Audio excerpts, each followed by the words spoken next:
সম্মানিত বিশেষ অতিথি বাংলাদেশ ইসলামী ছাত্র শিবিরের সাবেক সফল কেন্দ্রীয় সভাপতি বাংলাদেশের জামাত ইসলামীর শ্রদ্ধাভাজন অ্যাসিস্ট্যান্ট সেক্রেটারি জেনারেল জননেতা মাওলানা রফিকুল ইসলাম খান বক্তব্য নিয়ে আসছেন। শ্রদ্ধাভাজন মাওলানা রফিকুল ইসলাম খান।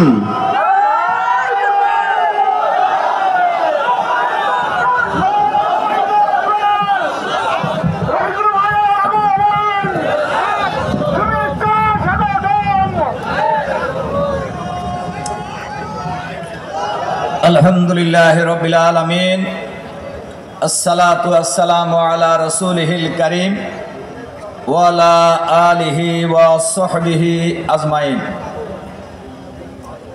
বাংলাদেশ জামাত ইসলামী ডুমুরিয়া উপজেলা শাখার উদ্যোগে আয়োজিত আজকের এই বিশাল যুব সম্মেলনের সম্মানিত সংগ্রামী সভাপতি জননেতা জনাব মাওলানা মুক্তার হোসাইন, আজকের এই বিশাল সম্মেলনের মাননীয় প্রধান অতিথি বাংলাদেশ জামাত ইসলামীর সংগ্রামী সেক্রেটারি জেনারেল সাবেক এমপি বাংলাদেশের জাতীয় নেতা আমাদের শ্রদ্ধেয় নেতা সংগ্রামী জননেতা জনাব মিয়া অধ্যাপক গোলাম পরোয়ার, আজকের এই সম্মেলনে অন্যতম বিশেষ অতিথি জুলাই বিপ্লবের অন্যতম প্রধান নায়ক বাংলাদেশ ইসলামী ছাত্র শিবিরের সংগ্রামী কেন্দ্রীয় সভাপতি সংগ্রামী ছাত্র নেতা জনাব জাহিদুল ইসলাম, অন্যতম বিশেষ অতিথি ইসলামী ছাত্র শিবিরের সাবেক কেন্দ্রীয় সভাপতি ঢাকা মহানগরী জামাতের সংগ্রামী সেক্রেটারি সংগ্রামী জননেতা জনাব ডক্টর শফিকুল ইসলাম মাসুদ, কেন্দ্রীয় মহানগরী জেলা এবং স্থানীয় নেতৃবৃন্দ, সাংবাদিক বন্ধুগণ, সংগ্রামী প্রিয় যুবক ভাই এবং বন্ধুগণ, আসসালামু আলাইকুম ওয়া রাহমাতুল্লাহি ওয়া বারাকাতুহু। আল্লাহ তাআলার দরবারে শুকরিয়া, যার একান্ত মেহেরবানিতেই আজকের এই সম্মেলনে আমরা উপস্থিত হওয়ার সুযোগ পেয়েছি। দরুদ ও সালাম আমাদের নবী ও নেতা জনাবে মুহাম্মদুর রাসূলুল্লাহ সাল্লাল্লাহু আলাইহি ওয়াসাল্লামের প্রতি। সংগ্রামী যুবক ভাই সব, অনেকক্ষণ ধরে এই প্রোগ্রাম চলছে, গরমও আছে, আমরা বক্তব্য লম্বা করব না ইনশাআল্লাহ। বাংলাদেশ জামাত ইসলামী আমাদের প্রিয় জন্মভূমি, এই ৫৬,০০০ বর্গ মাইলের এই বাংলাদেশে আল্লাহর আইন এবং সৎলোকের শাসন কায়েমের আন্দোলন করছে, লড়াই করছে। কেন আমরা আল্লাহর আইন এবং সৎলোকের শাসন কায়েমের এই লড়াইয়ে অবতীর্ণ হয়েছে? আমরা এই কারণে এই আন্দোলনে লড়াই অংশগ্রহণ করেছি। এই পৃথিবীতে যত নবী রাসূল আগমন করেছেন, সকল নবী রাসূলের একটি উদ্দেশ্য ছিল, লিইয়ুযহিরাহু আলাদ-দীনি কুল্লিহি, সমস্ত প্রকার মানব রচিত মতবাদের পরিবর্তন করে আল্লাহর আইনকে বিজয়ী করা। এ কারণেই আমরা আল্লাহর আইন এবং সৎলোকের শাসন চাই। আল্লাহর আইনের মধ্যে কোনো বৈষম্য নাই, আল্লাহর আইনের মধ্যে কোনো বৈষম্য নেই। আমাদের এই বাংলাদেশ স্বাধীন হয়েছে কত বছর হলো? জানেন না? কত বছর? ৫৪ বছর। এই ৫৪ বছরে এই বাংলাদেশ শাসন করেছে ৩টি দল। একটি দল যারা অল্প কিছুদিন আগে, যাদের বিরুদ্ধে বাংলাদেশের সকল শ্রেণী পেশার মানুষ, হিন্দু বৌদ্ধ খ্রিস্টান, দল মত জাতি বর্ণ ধর্ম নির্বিশেষে ঐক্যবদ্ধ প্রতিরোধের মধ্য দিয়ে পদত্যাগ করতে বাধ্য করা হয়েছিল, তিনি পদত্যাগ করে বিদেশে পালিয়ে গিয়েছেন। শুধু পালিয়ে গিয়েছেন, সরকারের প্রধানমন্ত্রী নয়, পালিয়ে গেছেন সকল মন্ত্রী, পালিয়ে গেছেন সকল নেতা নেত্রীরা, পালিয়ে গেছেন সকল বিচারপতিরা। বাংলাদেশের ইতিহাসে নয়, পৃথিবীর ইতিহাসে বিচারপতিরা পালায় এরকম কোনো ঘটনা নাই যেটা বাংলাদেশে হয়েছে। সংগ্রামী ভাই এবং বন্ধুগণ, যে সরকারকে আমরা বলেছিলাম ফ্যাসিবাদী সরকার, এরপরে আরেকটি দল এদেশ শাসন করেছে। সে দলের নাম কি? জাতীয় পার্টি। অতিরিক্ত দালালি করার কারণে নিজেরা বিলুপ্ত হয়ে গেছে। কাউকে বিলুপ্ত করার দরকার হয় নাই, হয়েছে? এই দলের নাম কয়? কেউ কয় না। আর একটা দল, আমরা সেই সব বক্তব্য বেশি দিতে চাই না, কিন্তু মাঝে মধ্যে একটু স্মরণও করায় দিতে হয়।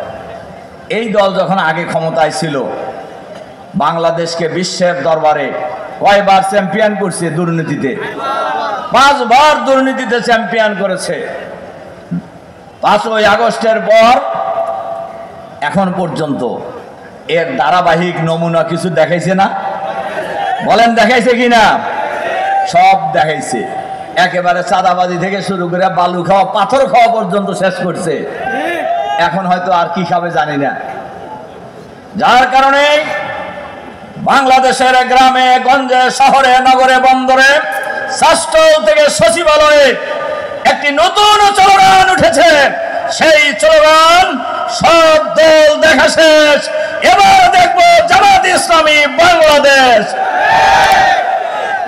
এই স্লোগান ওঠার পর দেখবেন একটা দল যারা 5ই আগস্টের পর নিজেদেরকে দেশের মালিক মনে করা শুরু করছিল, ওনার মনে করছেন যে আওয়ামী লীগ চলে গেছে, ভোট আমাদেরকে বাদ দেওয়ার দিব কার? বাপ এরকম ছিল না? বলেন এরকম ছিল কিনা? বাপ বলে যে মনে হয় ক্ষমতায় গেছে। এই ভাব কিন্তু ডাকসুতেও ছিল। আপনাদের স্মরণ করাতে আপনারা অনেকে দেখেন, টকশো মকশো যারা দেখেন, টকশোতে তাদের একজন সিনিয়র নেতাকে জিজ্ঞাসা করছেন ডাকসু নির্বাচনের আগে, বলছেন যে উপস্থাপক বলছেন যে আগামী 2 দিন বা 3 দিন পরে তো ডাকসু নির্বাচন, আপনাদের কাছে কেমন মনে হইতেছে? কয় কে ছাত্রদল পূর্ণ প্যানেলে পাশ করবে। বলে পূর্ণ প্যানেলে পাশ করবে বুঝলেন কেমনে? কয় না, ছাত্রদল ছাড়া ছাত্রছাত্রীদের ভোট দিব কাক? মানে কিরকম জমিদারি দেখছেন কারবার? মানে মানুষ বাধ্য হয়ে আপনাদেরকে ভোট দিবেন। ডাকসু নির্বাচনে 9ই সেপ্টেম্বর ঢাকা বিশ্ববিদ্যালয়, প্রাচ্যের অক্সফোর্ড বলে পরিচিত, বাংলাদেশের সেকেন্ড পার্লামেন্ট বলে খ্যাত ডাকসু নির্বাচনে বাংলাদেশের ছাত্র ছাত্রীরা তারা দেখায় দিছে না? বলেন দেখা দিছে কি? এই বাংলাদেশে আর কোনো দুর্নীতিবাদের জায়গা হবে না। এই বাংলাদেশে কোনো চাঁদাবাজের জায়গা হবে না। এই বাংলাদেশে কোনো বালু খোকের জায়গা হবে না। এই বাংলাদেশে কোনো পাথর খেকর জায়গা হবে না। সম্মানিত ভাই এবং বন্ধুগণ, জুলাই বিপ্লবের পর এখন যে সরকার আছে, এই সরকারের নাম কি? সরকার না, তত্ত্বাবধায়ক সরকার না, এটা হলো অন্তর্বর্তীকালীন সরকার। যে সরকারের প্রধান উপদেষ্টা হয়েছেন নোবেল বিজয়ী ডক্টর মোহাম্মদ ইউনূস সাহেব। উনি ক্ষমতা নেওয়ার পরেই জাতির উদ্দেশ্যে ভাষণে তিনি বলেছেন সংবিধানের মৌলিক সংস্কার করতে হবে। উনি বলেছেন গণহত্যার বিচার করতে হবে। উনি বলেছেন দুর্নীতিবাজদের গ্রেফতার করা হবে, পাচারকৃত দুর্নীতির টাকা ফেরত আনতে হবে। উনি বলেছেন বাংলাদেশের ইতিহাসে সবচাইতে সুন্দর একটি নির্বাচন জাতিকে উপহার দেবেন। মৌলিক সংস্কারের ব্যাপারে কমিশন গঠন হয়েছে। সেই কমিশন আমরা 3 মাসেরও অধিক কাল 34টি রাজনৈতিক দল সেই কমিশনের মিটিংয়ে যোগদান আমরা করেছি। আপনারা জানেন অধিকাংশ প্রস্তাবের ব্যাপারে, সংস্কারের ব্যাপারে বাংলাদেশের অধিকাংশ দল একমত হয়েছে, একটি দল ছাড়া। ওনারা বলছেন ওনারা ক্ষমতায় যা করবেন। আরে ভাই, আপনি ক্ষমতায় যাইবেন এটা কইছে কেন আপনাকে? জনগণ যাদেরকে ভোট দিবেন তারাই তো ক্ষমতায় যাবে। আপনি মনে করতেছেন যে মানুষ আর কাকে ভোট দিব? বাংলাদেশের মানুষ ডাকসু আর জাকসু দেখাইছে না, কাকে ভোট দেবে টের পাইতেছেন না? বাংলাদেশের মানুষ এবার জামাত ইসলামীকে ভোট দেবে ইনশাআল্লাহ।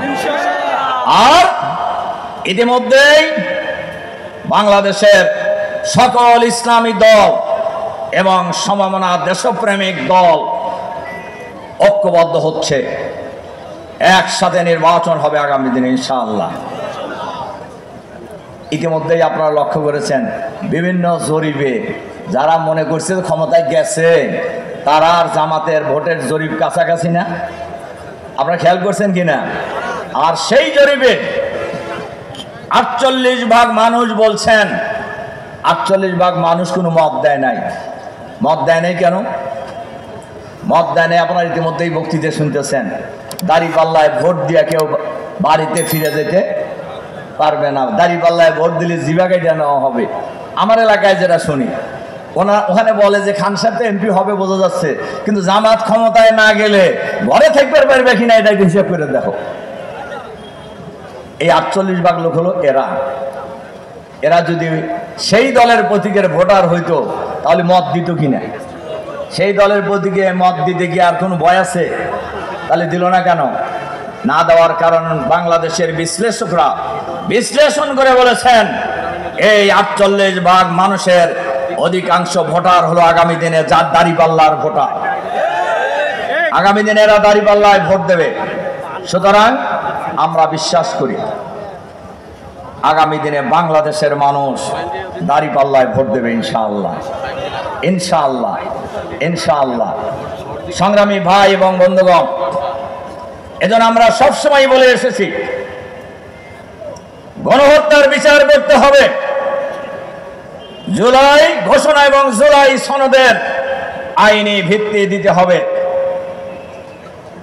পাচারকৃত টাকার ফেরত আনতে হবে। দুর্নীতিবাজদের গ্রেপ্তার করে বিচারের আওতায় আনতে হবে। সরকারের ভিতরে বাইরে যে সরকার ফেসিবাদের দোসর আছে এই দোসরদের চিহ্নিত করে গ্রেপ্তার করে বিচারের আওতায় আনতে হবে। আমরা শুনেছি কোন কোন দল আওয়ামী স্টাইলে নির্বাচন করার ষড়যন্ত্র করছে।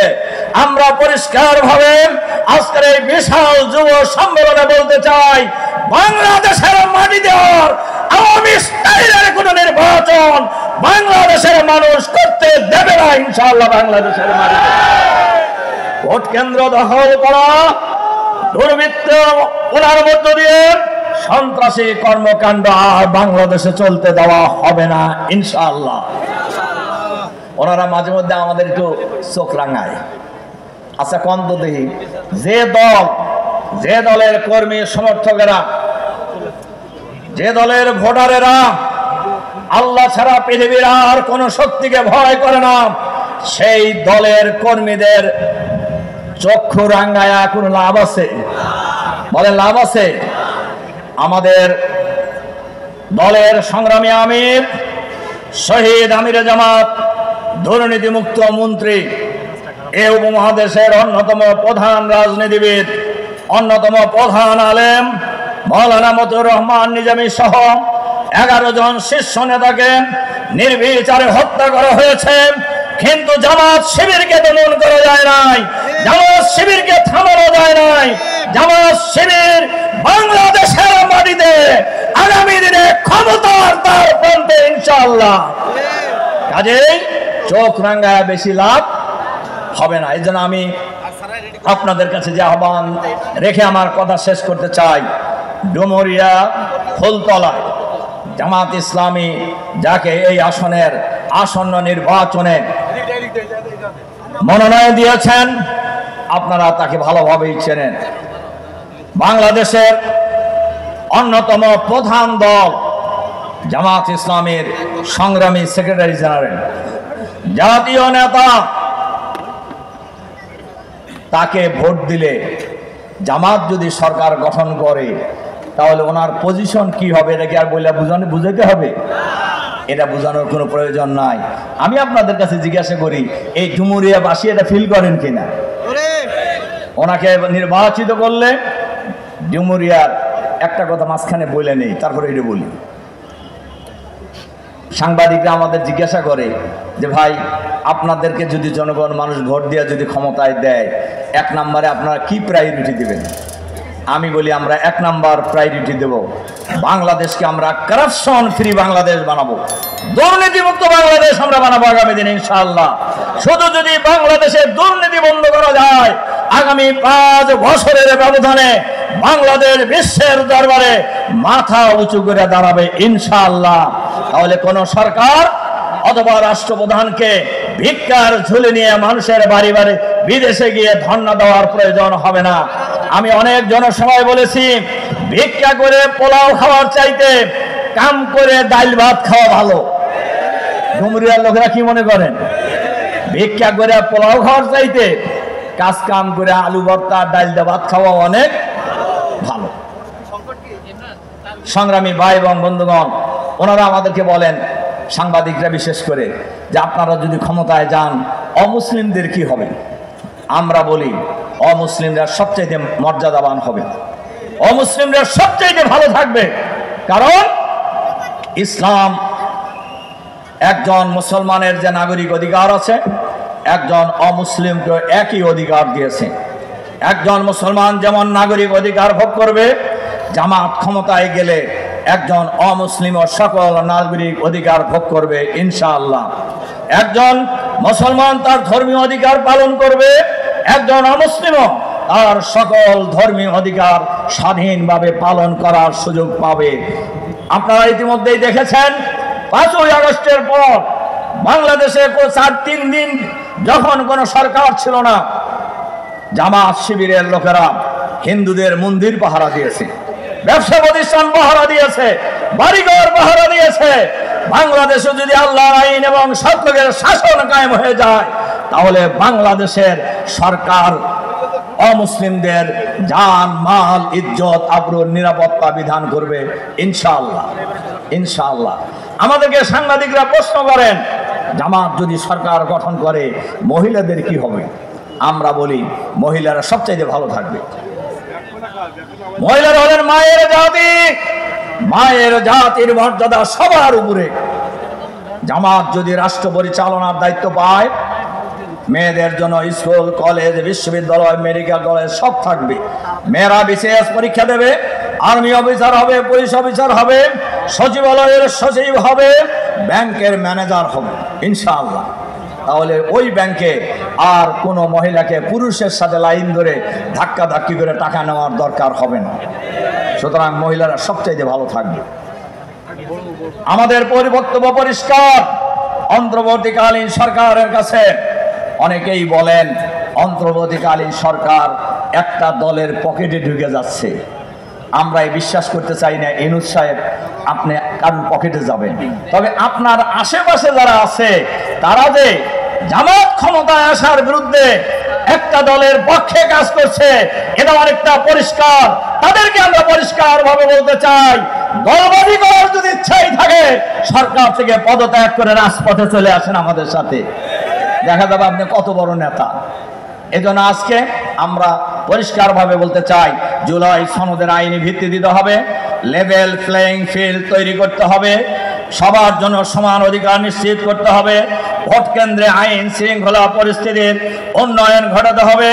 আমার ভোট আমি দিব, যাকে খুশি তাকে দিব, এই পরিবেশের বাইরে যারাই কোনো দুর্বৃত্তপনা করবে তাদের বিরুদ্ধে সরকারের দায়িত্ব হলো ব্যবস্থা গ্রহণ করা। সেই ব্যবস্থা সরকার গ্রহণ করবেন এবং আগামী দিনে এই আসনে জামাত ইসলামীর সেক্রেটারি জেনারেল, আমাদের শ্রদ্ধেয় নেতা, সংগ্রামী জননেতা, জাতীয় নেতা অধ্যাপক মিয়া গোলাম পরোয়ার ভাইকে দাঁড়িপাল্লা মার্কায় ভোট দিয়ে আমরা আগামী দিনে বিজয়ী করব ইনশাআল্লাহ। কারা কারা রাজি আছে একজনের হাত তুলে দেখায় দেন। হাত নামায়েন না, হাত নামায়েন না, হাত নামায়েন না, হাত তুলে থাকেন। আর একটা কথা আছে, খালি এই কয়জন লোক চেষ্টা, এই স্লোগান বন্ধ করে হাত তুলে থাকেন। আচ্ছা বলেন তো, এই কয়জন লোক চেষ্টা করে কি বিজয়ী করা যাইব না আরো লোকের ভোট লাগবে? আজকে থেকে আমরা সিদ্ধান্ত নিয়ে ফিরে যাব।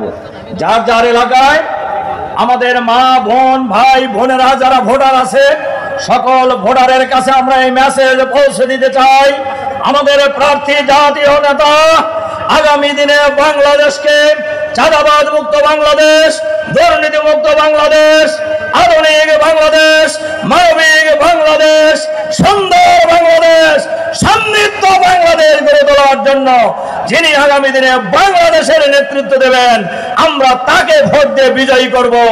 এই কথা আমরা ডুমুরিয়ার সকল হিন্দু মুসলিম জাতি বর্ণ ধর্ম নির্বিশেষে সকল ভোটারের কাছে পৌঁছে দিয়ে দাঁড়িপাল্লা প্রতীকে ভোট দেওয়ার আমরা ব্যবস্থা করব ইনশাআল্লাহ। এটাই হোক আজকের এই সম্মেলনের অঙ্গীকার। আল্লাহ হাফেজ। বাংলাদেশ জিন্দাবাদ।